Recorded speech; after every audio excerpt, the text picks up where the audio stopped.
नारायणाय नमः।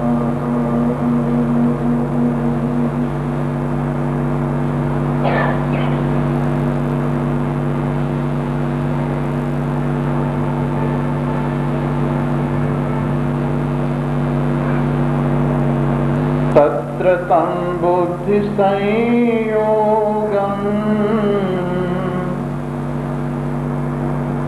लभते पौर्वदेहिकम् यतते च ततो भूयः संसिद्धौ कुरुनन्दन। पूर्वाभ्यासेन तेनैव ह्रियते यवशोऽपि सः। जिज्ञासुरपि योगस्य शब्दब्रह्मादिवर्तते। प्रयत्नाद्यतमानस्तु योगी संशुद्धकिल्बिषः। अनेक जन्म संसिद्धस्ततो याति परां गतिम्। तपस्विभ्यो अधिको योगी ज्ञानीभ्यो विमतोऽधिकः। कर्मिभ्यश्चाभिधिको योगी तस्माद् योगी भवार्जुन। योगिनामपि सर्वेषां मद्गतेनान्तरात्मना। श्रद्धावान् भजते यो मां स मे युक्ततमो मतः।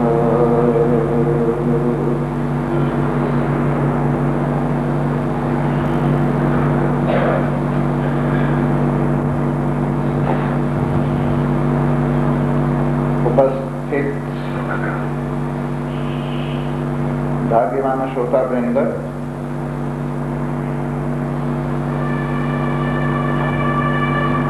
कल की बात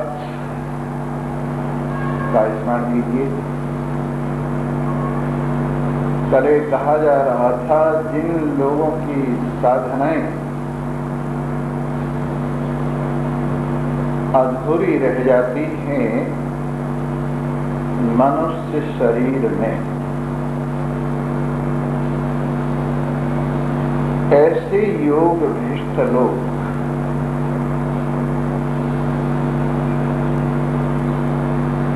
अपने पुण्य का फल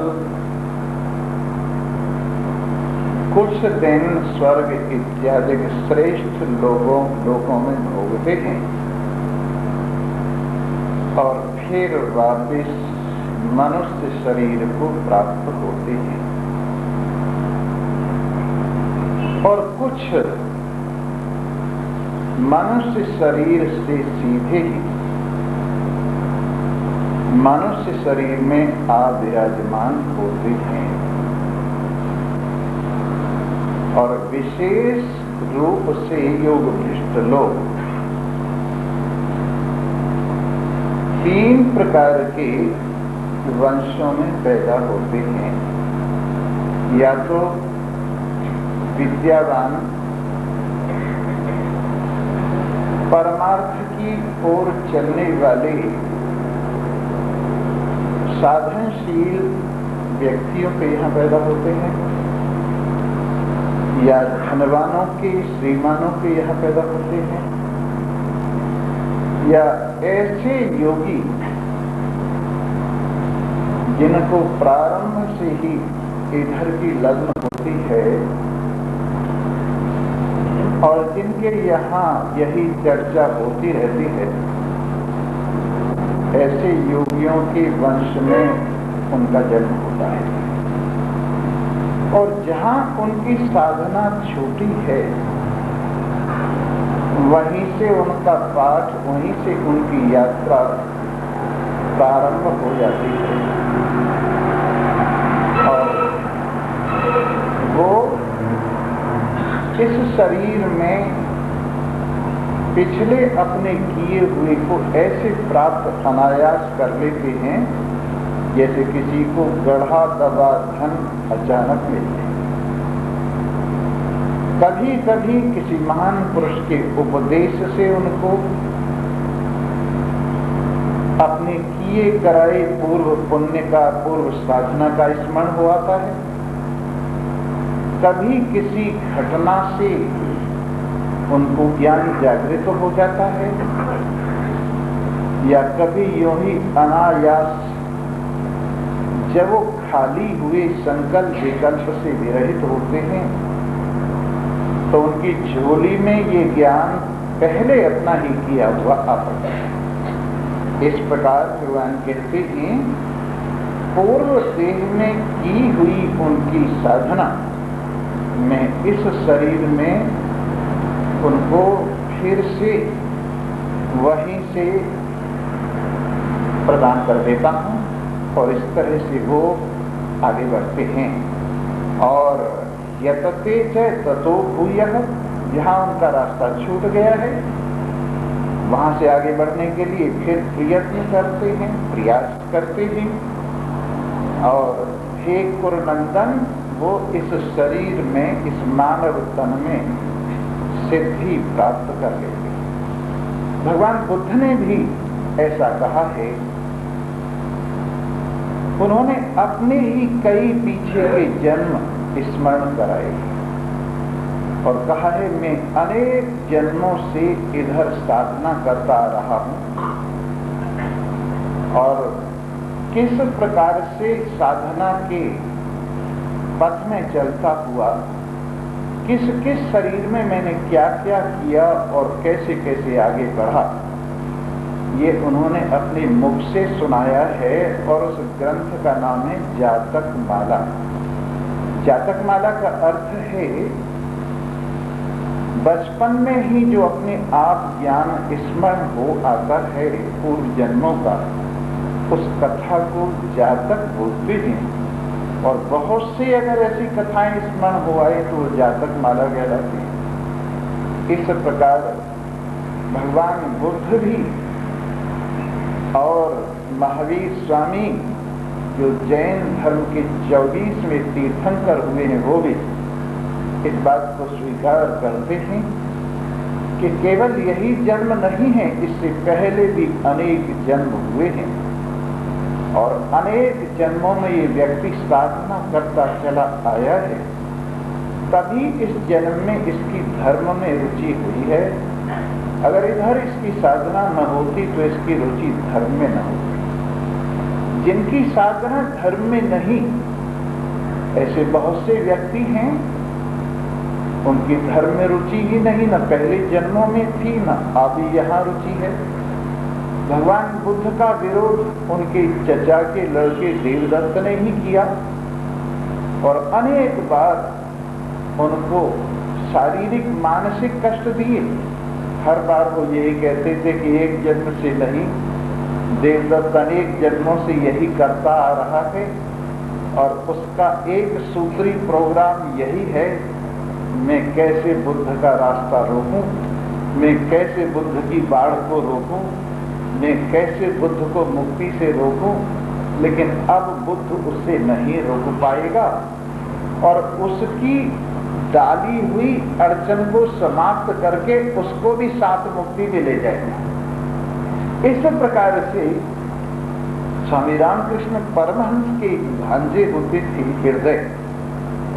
पहले कभी उन्होंने बहुत सेवा की और स्वामी रामकृष्ण परमहंस की कृपा से जरा सा प्रसाद उनको मिल गया तो उस आध्यात्मिकता के जरा से प्रसाद के अभिमान में वो स्वामी रामकृष्ण परमहंस की ही निंदा करने लगे, अपने को बड़ा साधक मानने लगे और स्वामी रामकृष्ण परमहंस तो क्षमा ही करते रहे। पर उनके भक्तों ने आखिर एक दिन उनको वहां से बाहर निकल दिया और कलकत्ते की गलियों में कपड़ा कंधे पर रख रख के बेचते हुए इसका जीवन बीता। और वो आखिरी दिनों में ये कहता था, मैं अमृत के सरोवर से प्यासा ही रह गया पास जाकर। इस प्रकार से ये पूर्व जन्मों से कई विघ्न भी साथ साथ चले आते हैं, साधनाएं भी साथ साथ चली आती हैं, पर विघ्नों से साधना खत्म नहीं होती, विघ्नों से साधना बढ़ती है। जैसे बाधा डालने से पानी ऊंचा होता है, उसका प्रवाह और तेज होता है थोड़ा रुककर, उसी तरह से बाधाएं भी एक साधनाशील व्यक्ति को रोक नहीं सकती। फिर से साधना ऊपर उठती है और बाधा के सिर से ऊपर होकर और तेजी से बढ़ती है। इसलिए बाधाओं से घबराना नहीं चाहिए, बाधाओं से रुकना नहीं चाहिए और बाधाओं के सिर पर से गुजरने का साहस रखना चाहिए। पहाड़ों में बना ले राह, उसे प्रयत्न कहते हैं। पहाड़ों में बना ले राह, उसे प्रयत्न कहते हैं। और पहुंचा दे परमार्थ तक जो चाह, उसे प्रयत्न कहते हैं। इसलिए लगे रहिए, घबराइए मत और इस साधना में बहादुरी के साथ चलिए। जब कोई भक्त या ज्ञानी दुखी होता है, गिड़गिड़ाता है, मैं असफल हो गया हूं, मैं दुखी हो गया हूं, मैं क्या करूं, जब वो रोने धोने लगता है ना, तो हमें उसके ऊपर बड़ी दया, और हम ये सोचते हैं कि इसको अभी विश्वास का धरातल प्राप्त नहीं हुआ, अभी इसको श्रद्धा का धरातल प्राप्त नहीं हुआ है। अगर श्रद्धा विश्वास का धरातल इसको प्राप्त हो जाता तो इसको दुखी होने की क्या आवश्यकता थी। ये परमात्म निष्ठा से संयुक्त हुआ, आत्मनिष्ठा से युक्त हुआ, इन दुखों से और कष्टों से जरा न घबराता और समझता कि हर एक गम मुस्कुराने का यहाँ पैगाम देता है। गमों से खेलने वाले परेशान हो नहीं सकते, जिन्हें मालूम है गम की अजमतें है दिल, परेशान हाल होके भी परेशान हो नहीं सकते। इसलिए जब चलना है तो फिर घबराने की क्या बात है। और जब प्रेम के रास्ते पर परमार्थ साधना पर पैर रखा है तो फिर डरने की क्या बात है। याद कीजिए कमाल ने जो कहा है, कहे कमाल प्रेम के मारक, शीश दिया फिर रोना क्या। कहे कमाल प्रेम के मारक, शीश दिया फिर रोना क्या। इसलिए कमर कस के शरीर के विरोध को,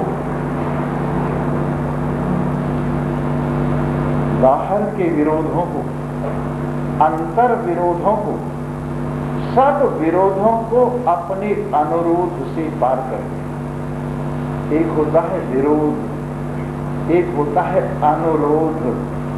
विरोध की दवा अनुरोध है। अनुरोध का अर्थ क्या है? अपनी साधना के पीछे पीछे धीरे धीरे लगे रहकर विरोध के पार पहुंच जाने की इच्छा का नाम अनुरोध है।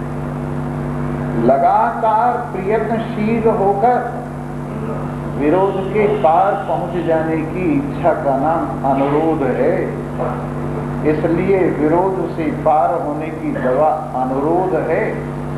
अनुरोध का सहारा लीजिए, विरोध को पार कर जाइए। और याद रखिए, जंगल में रो रहे हो, दूसरा कोई आंसू पूछने के लिए नहीं आएगा। अपने आंसुओं को अपने हाथों से पूछिए, अपनी हिम्मत और अपना साहस अपने आप में जगाइए और अपना दीपक स्वयं अपने आप हो जाइए और अपने अंदर से परमात्मा बल को मन से जोड़कर जीवन को बलवान बना लीजिए। और ये छोड़िए जो आम जनता रोने धोने का हर बात में स्वांग करती है, ये छोड़िए। तुम अकेले ही परमात्मा शक्ति से जुड़कर सर्वशक्तिवान परमात्मा के मित्र, परमात्मा की शक्ति से युक्त हो गए हो अब तुम्हें और किसी बाहर की शक्ति की आवश्यकता नहीं है और अब निश्चिंत होकर अपने रास्ते पर चलिए। अगर आपको इस सत्संग में बल मिलता है तो आपका सत्संग सफल, और यहाँ से बल नहीं मिलता, कमजोरी मिलती है, तो मैं समझता हूँ आपने सत्संग समझा ही नहीं। कभी हम गिड़गिड़ाने की बात सत्संग में नहीं करें, सिर उठा की थी। परमात्मा यूं नहीं कहते हैं कि तू मेरे से डर, तू मेरे से डर।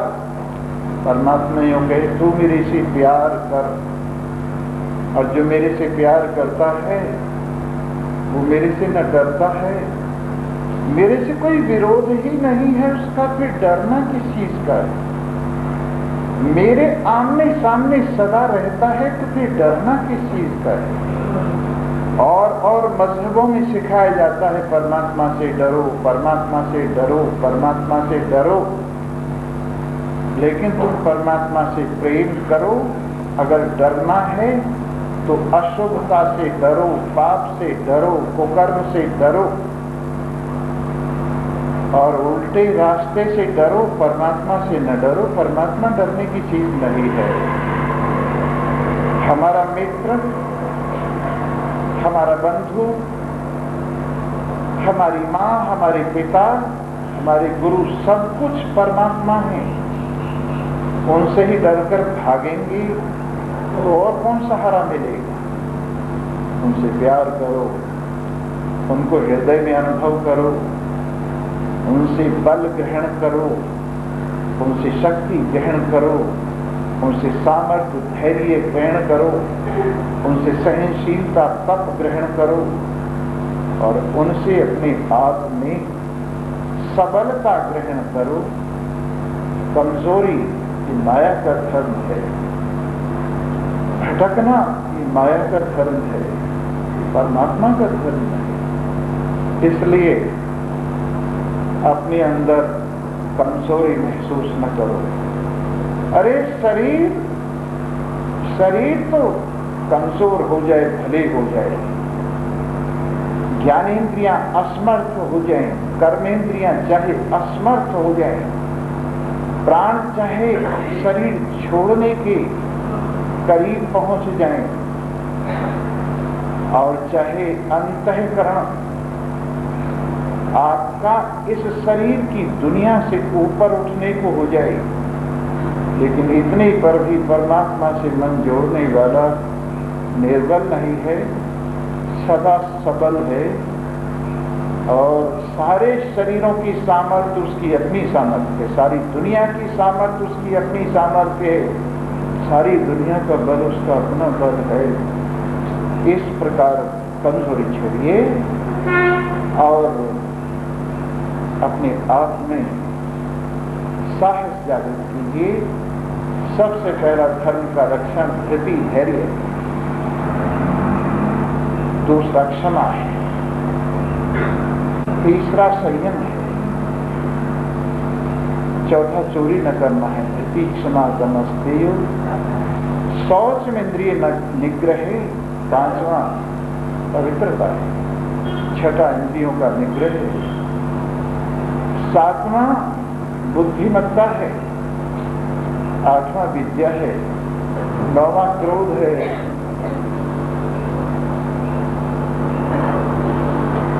और 10वां सत्य है।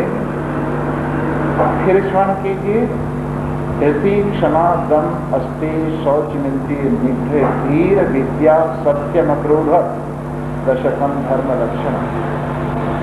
ये 10 धर्म के लक्षण मनु महाराज ने बताए हैं।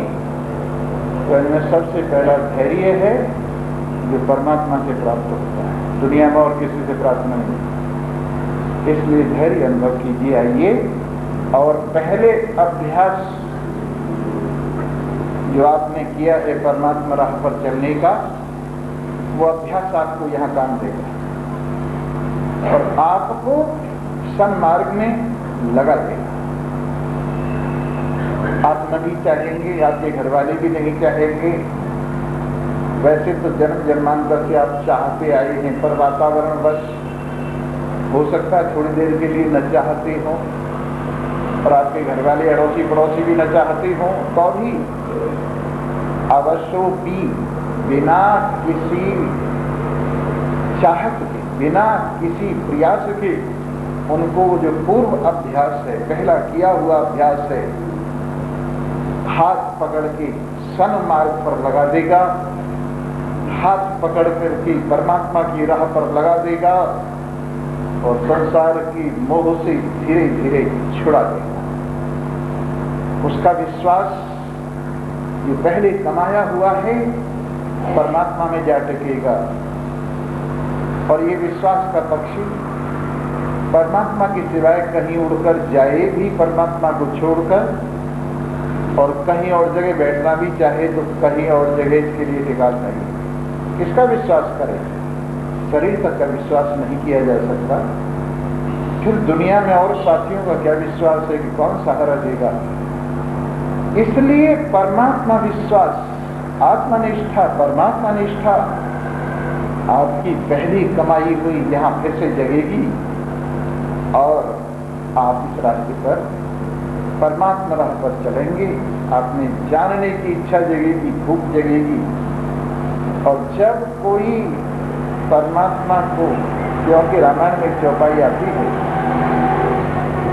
जाने बिना न होए परतीति, बिन परतीति होए नहीं प्रीति, प्रीति बिना नहीं भगति दृढ़ाई, जो खगेश जल की चिकनाई,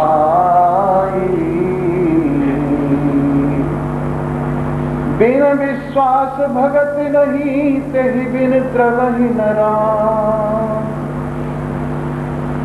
ध्यान दीजिए, जब तक आप किसी को नहीं जानते तब तक उसमें विश्वास नहीं होता,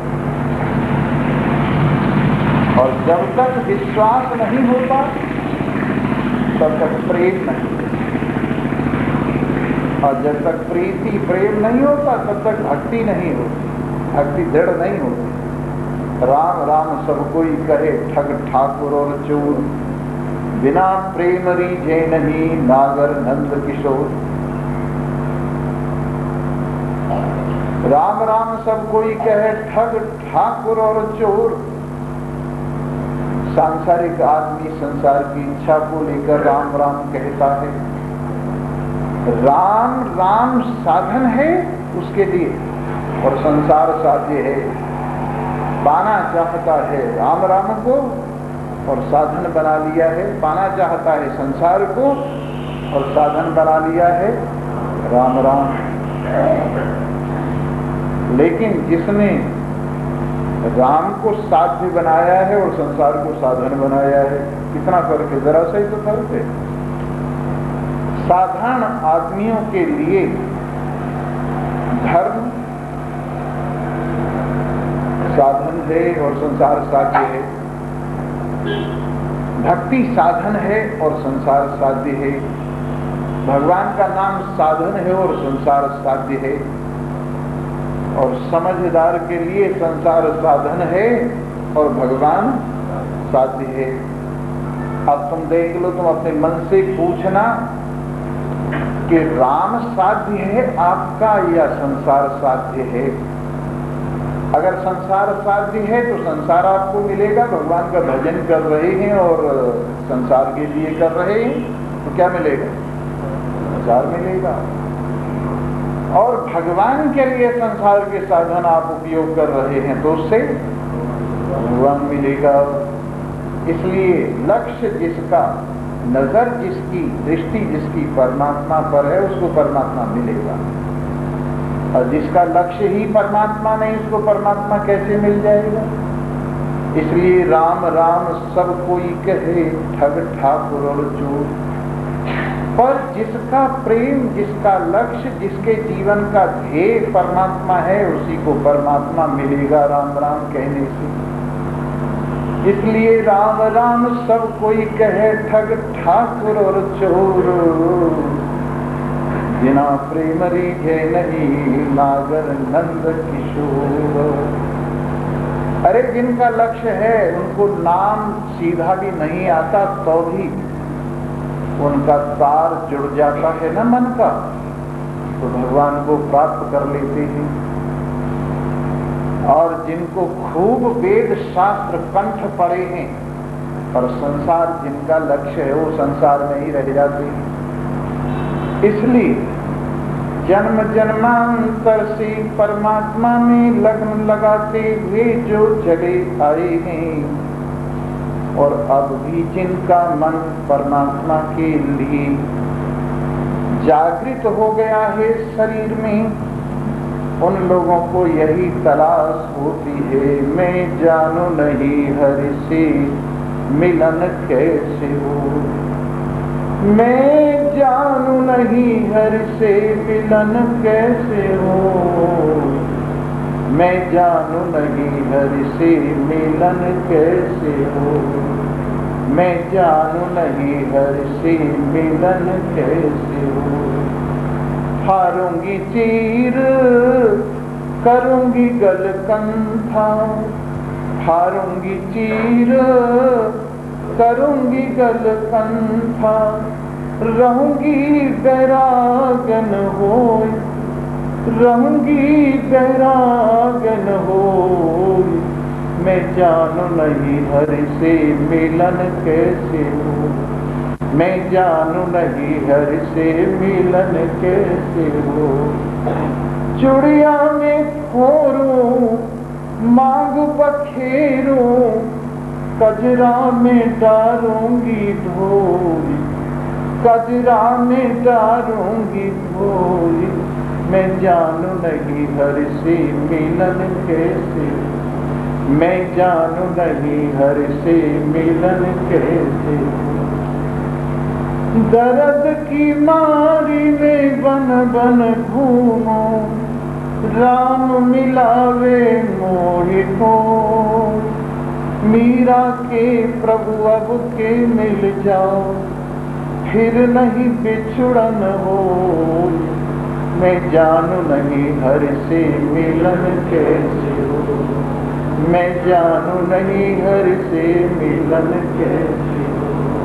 और जरा लग्न देखिए, राम मिलन रो घणो मायो। मैं निस दिन देखूं बाटड़िया,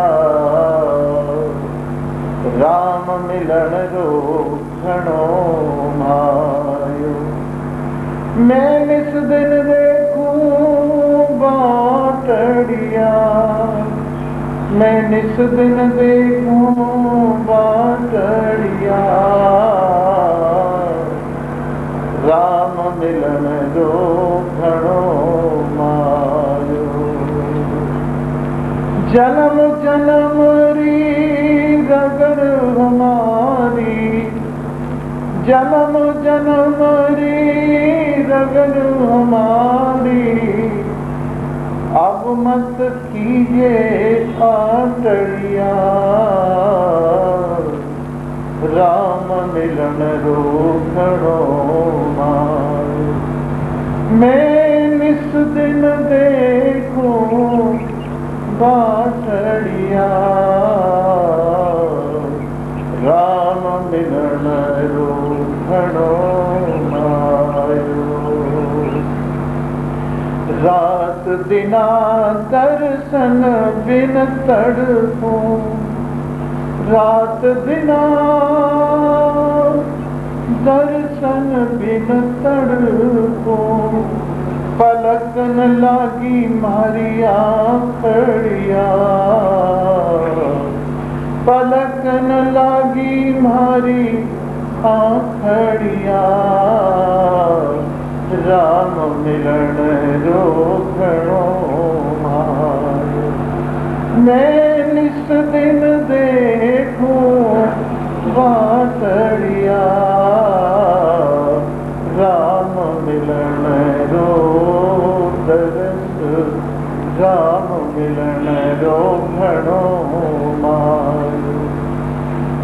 ऊर्ध्व श्वास ऊपरने आवे, ऊर्ध्व श्वास ऊपरने आवे, नाभि न ठहरे मारी सांसड़िया, राम मिलन रो गणो मारो, मैं निस दिन देखूंगा तड़िया, राम मिलन रो गणो मायो। मीरा के प्रभु गिरधर नागर, मैं छू थारी दासड़िया, मैं छू थारी दासड़िया, राम मिलन रो गणो मायो। मैं निस दिन देखूं, निस दिन देखूं, निस दिन देखूंगा तड़िया, राम मिलन रो गणो मायो। ऐसा उमाह उत्साह भगवान के मिलने का उन्हीं हृदयों में जागृत होता है जिनके हृदय अनेक जन्मों से इधर लग्न कमाते चले आए। जिज्ञासुरभ योगस्य, ऐसे इस प्रेम योग के, परमात्मा योग के जो जिज्ञासु हैं, जब वो मेरे प्रति अपने मन लगाने के भाव में जागृत होते हैं और उनका मन मेरे में लग जाता है, तो उनकी स्थिति शब्द ब्रह्म से ऊपर उठ जाती है, यानी शब्द ब्रह्म उनका वर्णन विवेचन नहीं कर सकता, यानी वेद भी उनकी इस स्थिति को पूरा पूरा बयान नहीं कर सकता।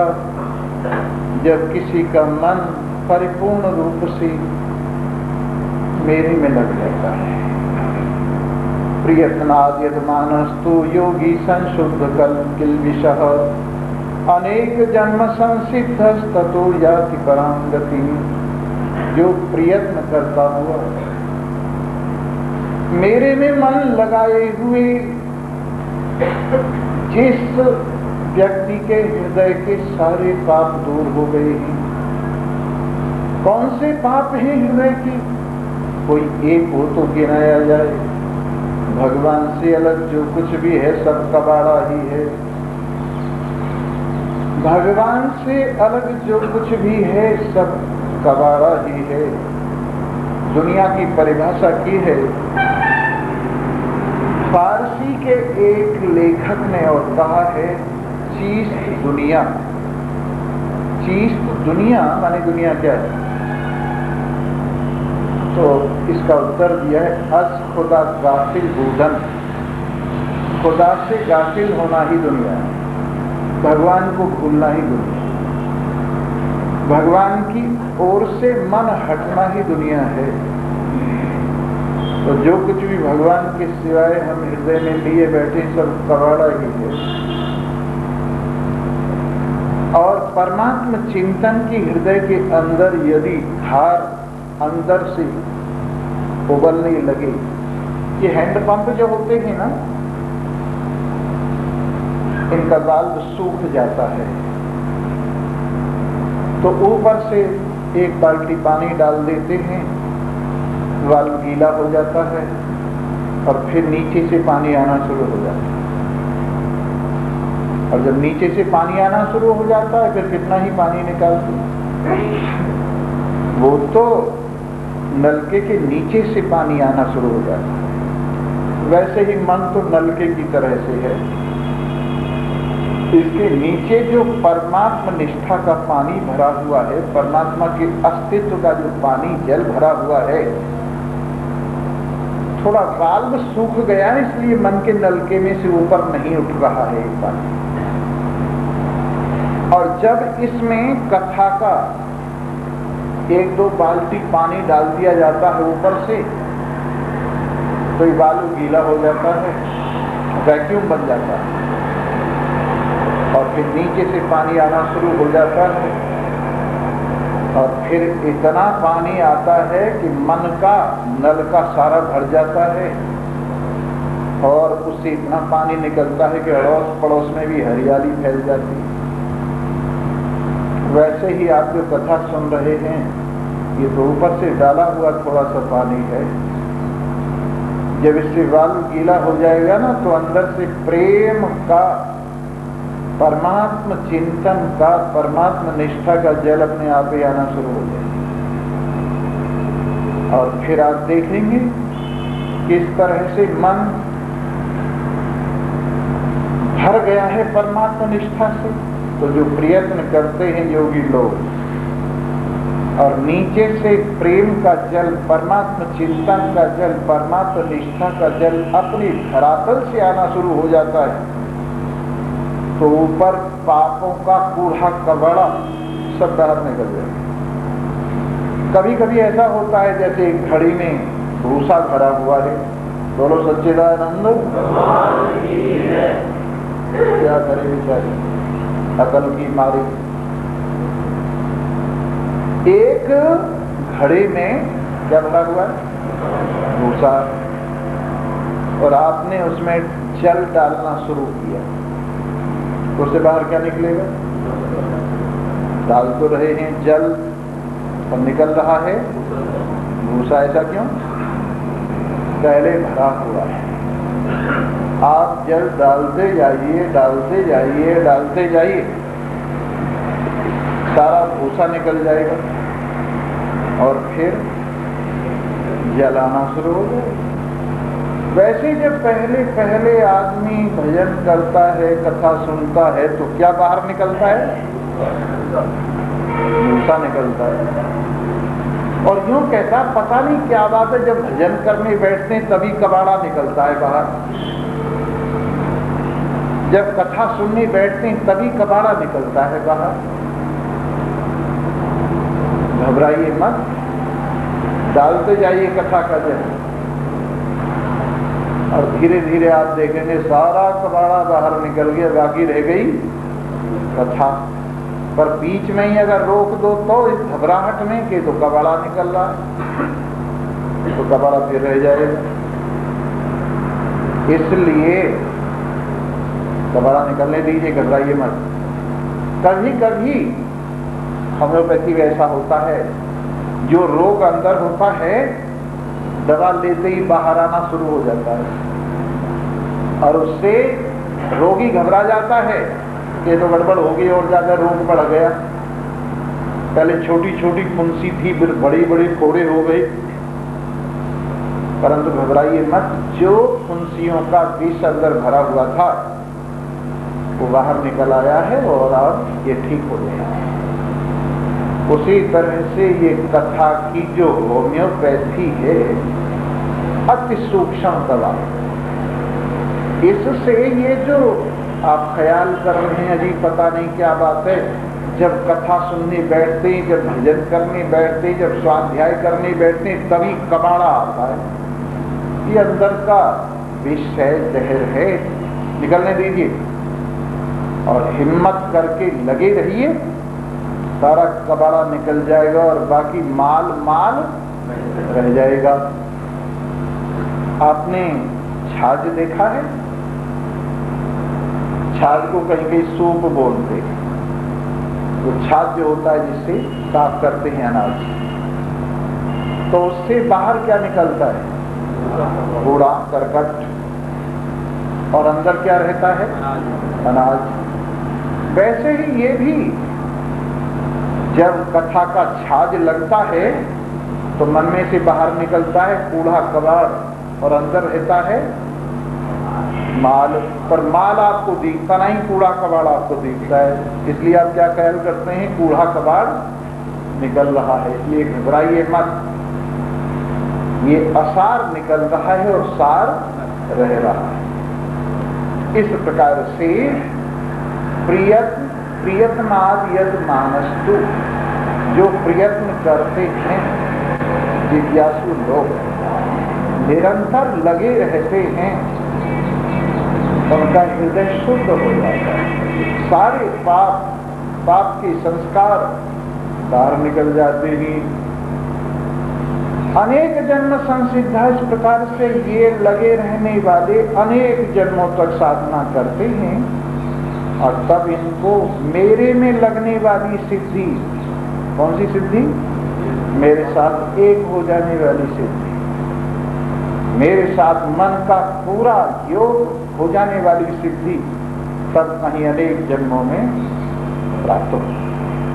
इसलिए घबराइए मत, लगे रहिए। लगी के लाखों मोल हैं, उकड़ी की कौड़ी नहीं। लगी के लाखों मोल हैं, उकड़ी की कौड़ी नहीं। ठिकाने पर लगे हुए हो, लगे रहिए, जरूर कल्याण होगा। तपस्विभ्यो अधिको योगी, तपस्या करने वाले से भी जिसका मन मेरे में लगा हुआ है वो अधिक है। और ज्ञानी जो साधारण पढ़ने लिखने तक ही, याद करने तक ही, बोलने चालने तक ही ज्ञानी है, उससे भी मन लगाने वाला अधिक श्रेष्ठ है। और कर्म करने वाले से भी जो मन लगाने वाला वो अधिक श्रेष्ठ है। तस्माद योगी भवार्जुन, इसलिए हे अर्जुन तू योगी हो जा।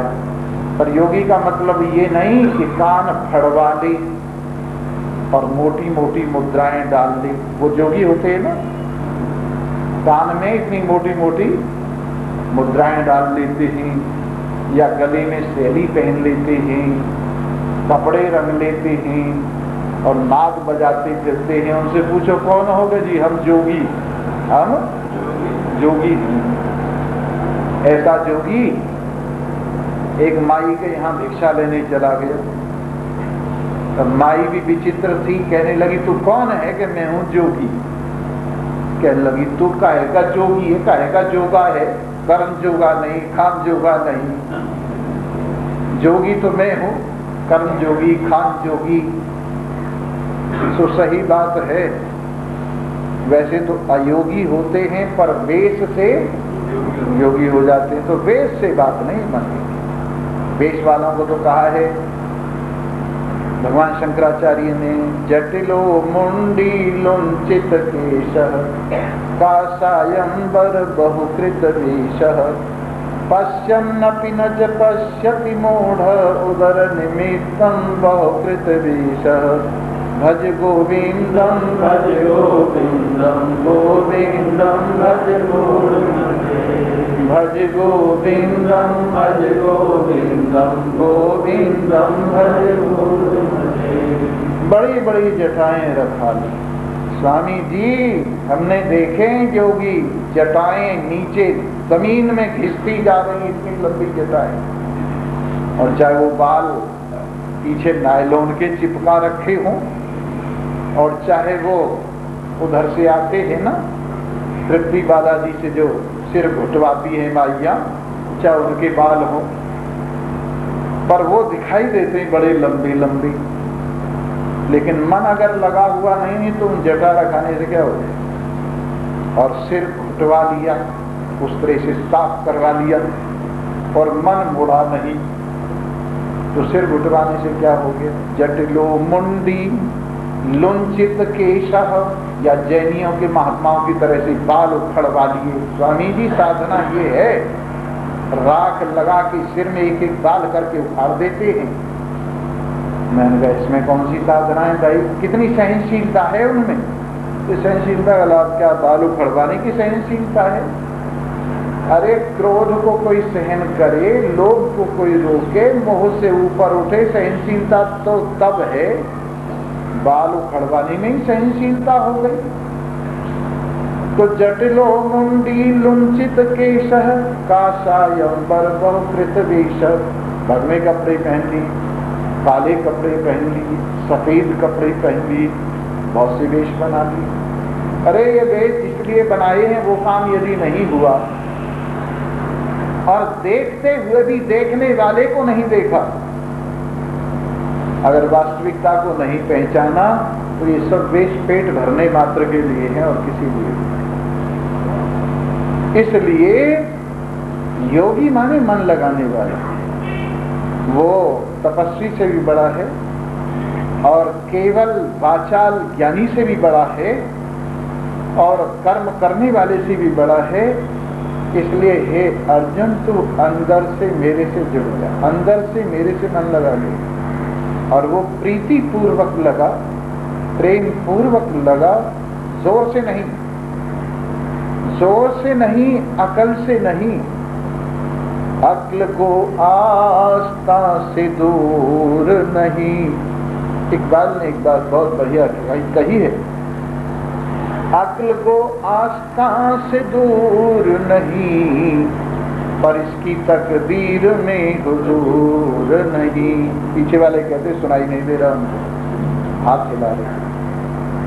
अक्ल को आस्था से दूर नहीं, पर इसकी तकदीर में हुजूर नहीं।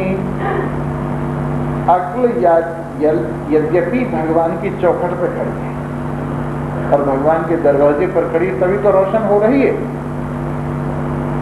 अक्ल वो आस्था से दूर नहीं, पर इसकी तकदीर में हुजूर नहीं। पर भगवान के दरबार में हाजिर होना इसके तकदीर में नहीं लिखा। भगवान से रोशनी लेकर दुनिया को तो ये दिखा सकती है, परंतु अबाउट टर्न होकर जब भगवान के सामने आती है तो जल जाती है। अक्ल को आस्था से दूर नहीं, पर इसकी तकदीर में हुजूर नहीं। दिले भी ना भी कर खुदा से तलब, अगर भगवान के दरबार में हाजिर होना है तो दिल की आंखें, हृदय की आंखें मांग। अक्ल का नूर दिल का नूर नहीं, और ये अक्ल की जो रोशनी है वो दिल की रोशनी नहीं है। हरे गुहर ने सदफ को तोड़ दिया, तो ही आमादे ज़बूर नहीं। हर एक मोती ने जब सीप के अंदर वो पैदा हुआ तो सिप्पी को तोड़ दी, बाहर आने के लिए जोर मारा और सिप्पी टूट गई। तेरे अंदर अगर कुछ तैयार हो गया है माल, तो मोती बन गया है, तो इसमें मेरी का जो सीप है इसे तोड़ के बाहर। इस प्रकार जब ये लगन लगती है तो ये लगन सचमुच पार ले जाए। योगी नाम अपनी सर्वेशाम मदगति नाम तरात्मना, और योगियों में भी जो कई तरह के योगी हैं, उन सब में जो अंदर से हृदय से मेरे से जुड़ा हुआ है और श्रद्धा से संयुक्त है, ऐसा जो मुझे भजने वाला है, सैमे युक्त तमो मतः, उन सब में सबसे श्रेष्ठ जुड़ा रहने वाला वही है मेरी मत में। इसलिए हृदय से जुड़ जा, अंदर से जुड़ जा। जैसे तू अपनी दुनिया से जुड़ा हुआ है ना, अब ऊपर से तो भगवान से जुड़ा हुआ है, पर अंदर से दुनिया से जुड़ा हुआ है। बोलो सच्चिदानंद। दुनिया से तो हम हृदय से जुड़े हुए। कथा छूट गया जी, ये तो रोज का काम है, छूट गई तो छूट जाने दो। और एक दिन अगर रोटी छूट गई, मारे गए आज तो रोटी ही नहीं मिली, स्वामी जी आज व्रत था, बुरा हाल हो गया। एक दिन रोटी नहीं छोड़ी जाती, कथा कोई बात नहीं, छूट गई तो छूट जान दो, कल को फिर सही। इसी तरह से हम दुनिया का कोई साथी, दुनिया का कोई सामान, दुनिया की कोई चीज खो जाए तो तलाश करते करते कहां से कहां तक पहुंच जाएंगे। लेकिन हमारा माल, असली माल परमात्मा देव खो गए, खोए बैठे हैं उनको, लेकिन तलाशी का ख्याल भी नहीं है कि ढूंढ लें अपने माल को। मेरे मित्रों, जो सबसे बड़ी हानि है वो हमारी नजर में नहीं आ रही, क्योंकि हमारी दृष्टि में संसार का मूल्य अधिक है, भगवान का मूल्य कम। और भगवान का मूल्य अधिक होता अंदर से हम जुड़े हुए होते, मन के अंतरतम धरातल से जुड़े हुए होते, तो हमें इस बात की फिक्र होती।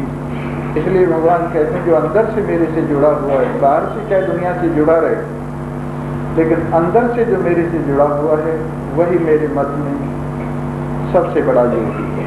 इस प्रकार ये 6वां अध्याय पूरा हो रहा है। कल को 7वां अध्याय प्रारंभ करेंगे।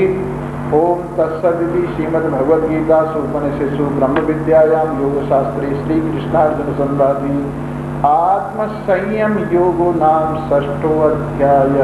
बोलो कृष्ण भगवान।